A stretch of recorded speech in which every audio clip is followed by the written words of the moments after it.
Luka Doncic, Team LeBron win in Elam-ending fashion the All-Star game, and by far the highlight of the weekend. Let's recap the weekend and 8 memorable quotes that are takeaways from the weekend. Coming up next. Be helpful if I hit the actual button. Luka Doncic, and this is Locked On Mavericks podcast. The Dallas Mavericks are NBA champions. Bang! Bang! It's good! And the Mavericks have won the game! If you don't believe, you shouldn't be here.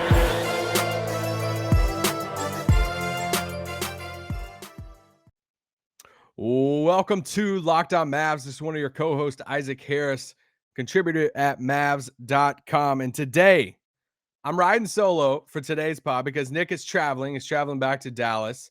And I know he caught most of the game. He missed out on some of the weekend. And he missed out. I'm pretty sure he missed out on Saturday.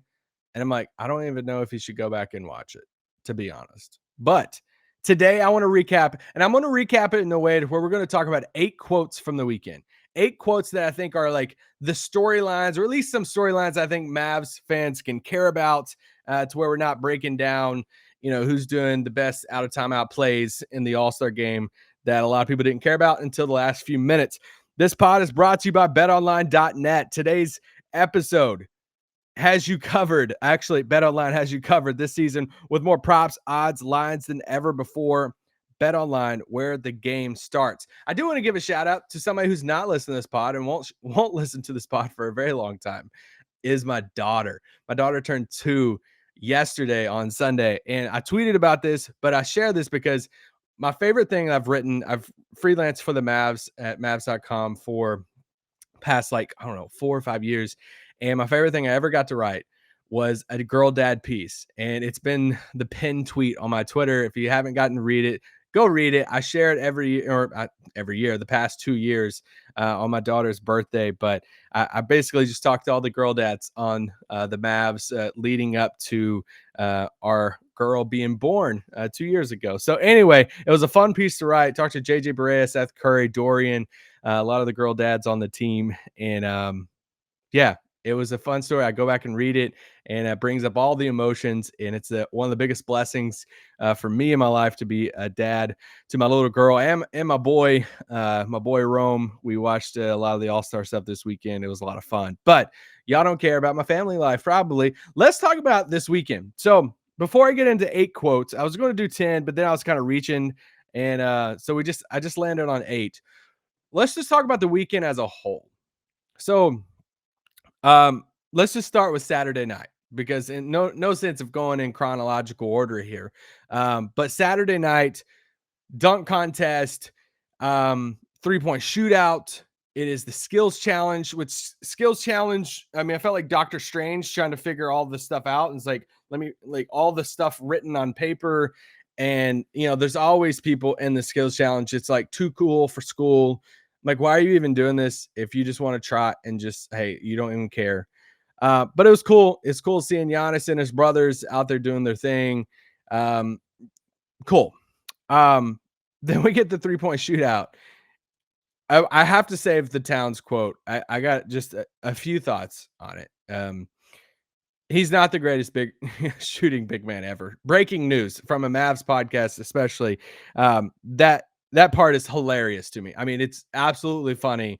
A guy that's been in the league about as long as TikTok has been relevant, and now he's the greatest shooting big man.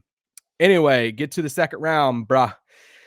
So I'll touch on that a little bit. Then we get to the dunk contest. It felt like the dunk contest almost took over everything of All-Star Weekend because of how bad it was. And it was not enjoyable. Let's just get that out of the way. I don't think it was as bad as once again, social media will play stuff up. It was pretty bad, but it wasn't as bad as what I think some people were pointing out to be. And it wasn't as bad as like when it was in the moment and people were just like, even the broadcasters, I think Kirk even had a point on this on Twitter during, is like, all right, if I'm calling this, I at least want to like try to make it somewhat enjoyable instead of just like kind of leading people down the path of, hey, this is bad. But it was bad. So there you go. I don't know what the fix is. I mean, the fix is you get bigger names, better dunkers in the spot. So much of the dunk contest depends on getting it right the first time, maybe the second time. And they just, I mean, and you got to ask yourself this, what's the return on investment for, for the big names out there? Like, why do they do it? Why would they? Like, what do you have to gain if you're already a star? It's like, all you're doing is risking, if you don't hit this highest of highest bars of success in the dunk contest, then you're just going to be laughed at on social media. And it's just like, you're just going to be made fun of. So I almost understand why some of these players don't do it, because it's like, you don't really have a ton to gain, right? So it just kind of sucks, because I think, people that, if you're listening to this, you're around my age, you grew up with MJ, and you remember like the Vince Carter 2000 dunk contest was the greatest moment. I love that All-Star weekend and him and T-Mac and Francis stuff. It's like, I just love every bit of that. But even I still have this gigantic All-Star like dunk contest poster that is probably worth a decent amount of money, but it has all these like guys who've won the dunk contest over the years. And you're looking at, Spud and Dominique and Larry Nance and D Brown, some of these guys. And it's like, you watch all this footage and like, man, this is a lot of fun. Some of these big names were in there. MJ, of course, we know. So hopefully they figure that stuff out. I don't know what the answer is, but it all led to All-Star game on Sunday. It feels like it's kind of reversed. I feel like when I was younger, it was the All-Star. It was like Saturday night was the biggest night, and it was a lot of fun. And it was like, hey, this is the night you don't do anything that night, because the All-Star game, it's just okay, it'll be kind of fun. Like, people, they'll try the last like 2 minutes. But now I feel like it's almost reversed. I'm almost looking forward to the All-Star game now, especially that last quarter or so, especially with some of the changes like the Elam ending. Is incredible. I feel like it has a very high approval rate among fans. And I love the last few minutes. I love that Jared Allen is in there bodying up Joel Embiid and hustling. I love seeing guys hustle in that game. And to bring it back to Luka Doncic, we'll obviously talk about him in some of these quotes coming up in these next segments. But Luka is the definition at All-Star Weekend of, I'm just here so I don't get fined, okay? Because Luka is so chill. Luka is just like, just let me get some cardio in. I'm still working on, trying to get exactly where I want to be shape-wise, even though he's lost the pounds. He's gotten there. He's looking good. It's just a time for him to, have some bro time with Jokic. I mean, I joked about it, but I mean, I feel like every All-Star weekend now is that they probably just exchanging texts and like, hey, you ready to hang out this weekend?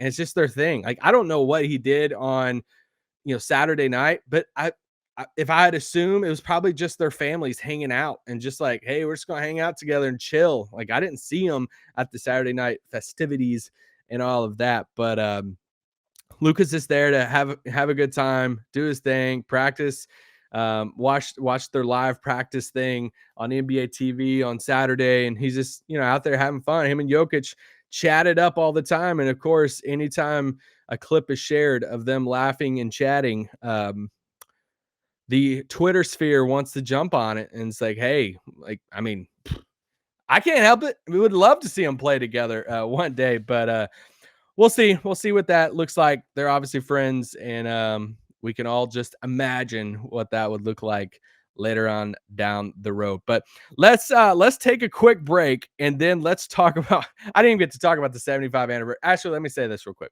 75th anniversary. I've been looking forward to this so much because I think a lot of you guys out there have seen so many clips. I was pretty small whenever the 50th, and all of that happened. I mean, I vaguely remember it, but it was just, you see all these pictures, the jackets and everything. I was kind of confused of the whole like jacket special they ran heading into it. I'm like, oh, cool, they're going to wear all these really cool jackets. Then they didn't. And it's like, okay, y'all wore some just navy blue blazers. Awesome. But it's just so cool to see royalty out there in the basketball world. And so many people obviously are missing or unfortunately have passed on. A lot of people who couldn't be there, but just to see so many of those guys out there, Dr. J and Kareem. I mean, how adorable was Kareem? And he's just smiling, hook shot and stuff. Hated that, Bill Russell couldn't be there, but Obviously seeing Dirk. I mean, anytime we see freaking Dirk anywhere, we just our minds and hearts melt.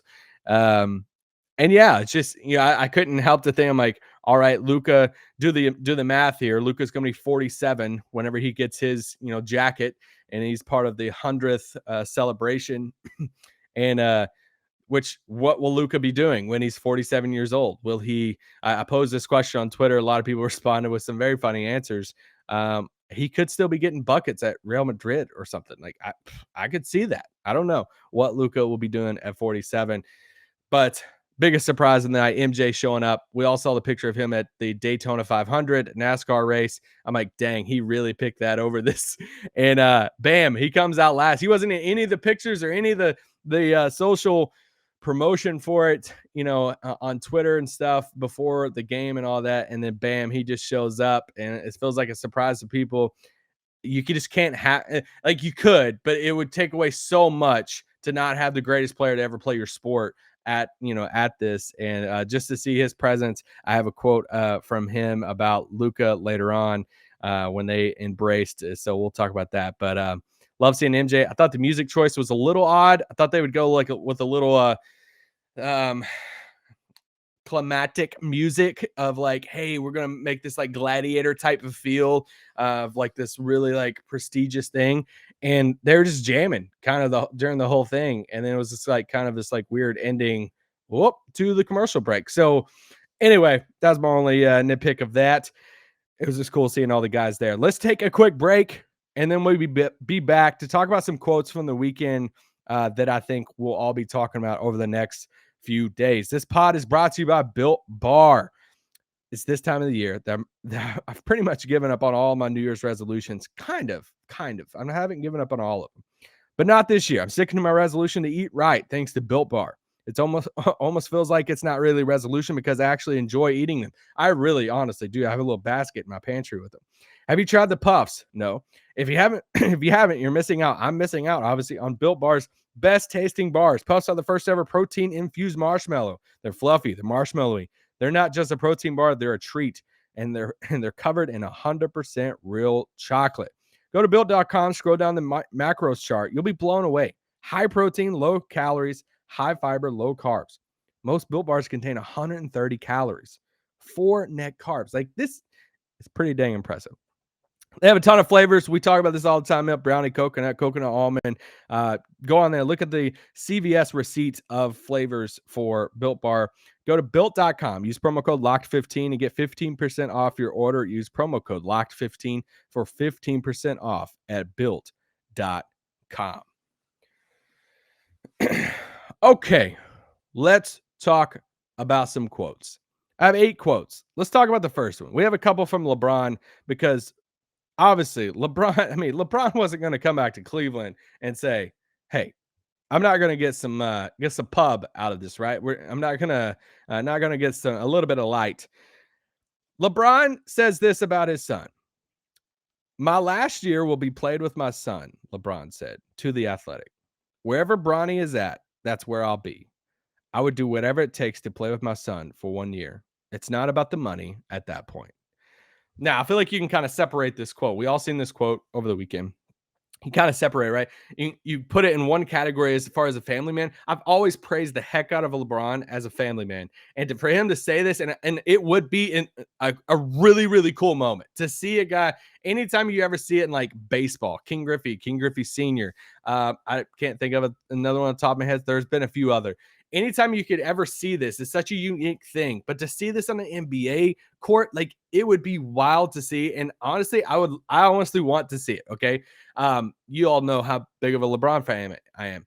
So to see that, I think would be really cool. Also, put it in another category of saying, man, kind of sucks for him, of like, now it's not even going to be about your talent as a player. I don't know what some people say second round pick, some people say undrafted, some people say, oh, he could be like a borderline first. He still has he still has a couple years. So that, how can he improve his odds, all of that?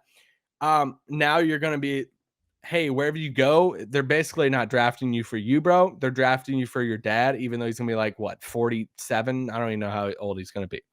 Then there's a whole other world of like, what will teams be doing to do this. Even if, I mean, obviously LeBron isn't LeBron like right now, but like 2 years from now, let's just say he's, I don't know, 50% of what he is now. Like franchises would still want him just for the marketing angle. So I'm fascinated to see what comes of this, because how much will this test LeBron and his word on this if Minnesota comes in hot and says, "Hey, we'll take Bronny with like the 8th pick." And they're like, "Whoa, okay, get the coats back out from your Cleveland days." So is that going to happen? Like I'm so fascinated by this. Will a team really reach? What owner steps in, and like we're reading the story about a certain owner overriding a front office and saying, "I want LeBron here, so take this guy in the draft." I don't know if an owner would do that. Will a small market owner do that? Like I'm fascinated by this. It could determine some, I don't know. Pretty cool scenario for him and this family. Fascinating for the NBA. LeBron also says this, quote number 2 about Luka. "The way he plays the game reminds me of the way I play the game. We're triple double threats." Love LeBron saying we. Kind of funny. "We're triple double threats. We rebound, we pass, which is which is the number one thing on our mind, and we'll put 40 on you too if you disrespect us." It is a pretty cool quote from LeBron. I joke because he turns into saying we. He's one of the greatest players to ever play the game. I mean, he's a top 5 player of all time.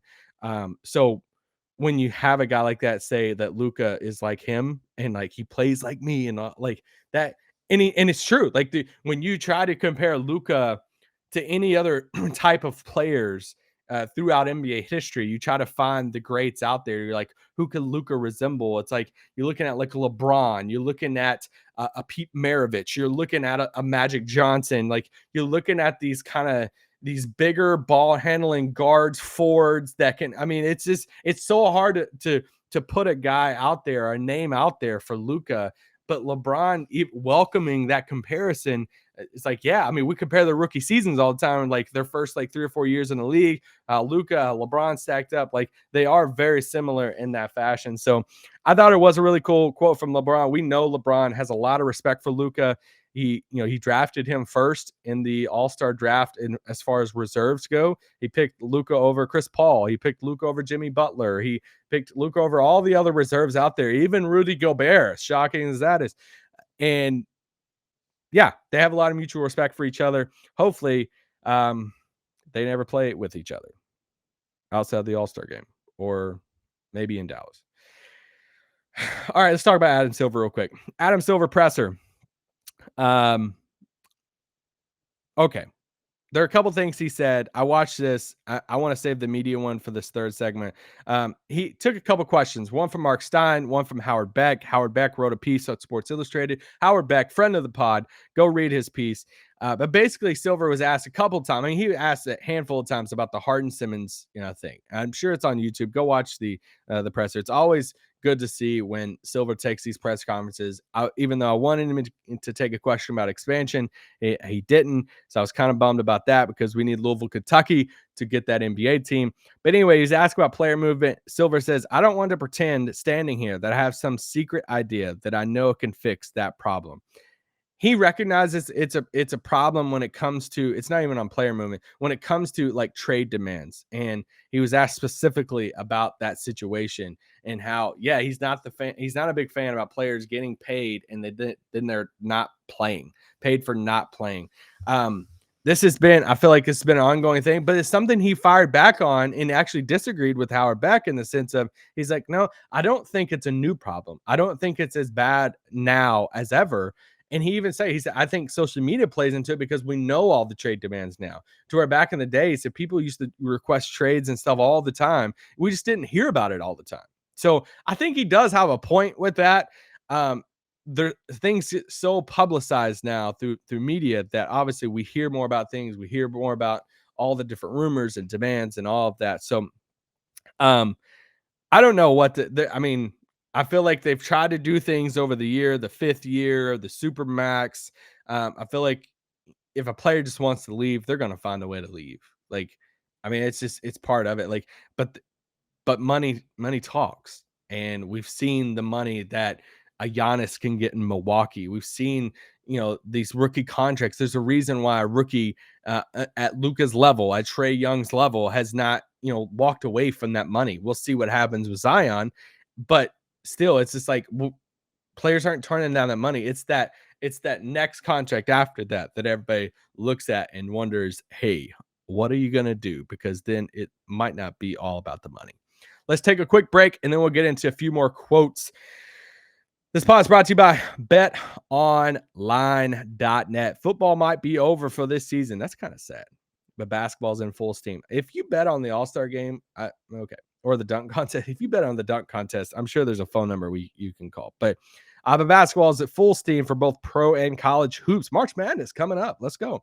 From all the latest odds, totals, player performance props to where the next fired coach is going to land, betonline.net is the number one spot for all your sports betting needs. BetOnline remains the best spot for all your sports scores, podcasts, and news this season. And it's not just basketball. BetOnline.net is your source for hockey, boxing, UFC odds, right to the Olympic coverage and information. Shout out if you're betting on the Olympics. BetOnline, where the game starts. All right, guys. Fully transparent moment. This was embarrassing. I was live. I went live on the Locked On Cowboys YouTube channel last night, or whenever you're watching this. And so the first 2.5 segments, I was live on the Cowboys YouTube channel. And there was 40 something seconds of me. You could see behind the scenes of me getting very frustrated of starting off the pod. And then my phone started getting texts. I started getting DMs from people saying, hey, what are you doing? And I clicked the little chat button on this amazing service that we use to do these pods. And there were Cowboys fans in the chat saying, what is going on? So you know what? A lesson for everybody out there. If you're on any platform that can go live on any type of channels, make sure you hit all the right buttons at first. Shout out, Locked On Cowboys. Locked On Mavs, your first listen. Locked On Cowboys, your second listen today, if you want to hear me a second time. All right, let's talk about a few things. Let's talk about the Towns thing. So Karl Anthony Towns says that he's the greatest shooting big man ever. Shout out to his 3-point contest performance. Did great. Set shot is amazing for the competition because your legs don't get tired, and he's got good form. He is a great shooter. But my man, you got to do it a little bit longer in the league before you can claim that you are the best all time, as the best shooting big man ever. I laugh about it because I think it is very comical. Of course, some people want to jump with him and yeah, he is. I'm like, all right, come on, this guy.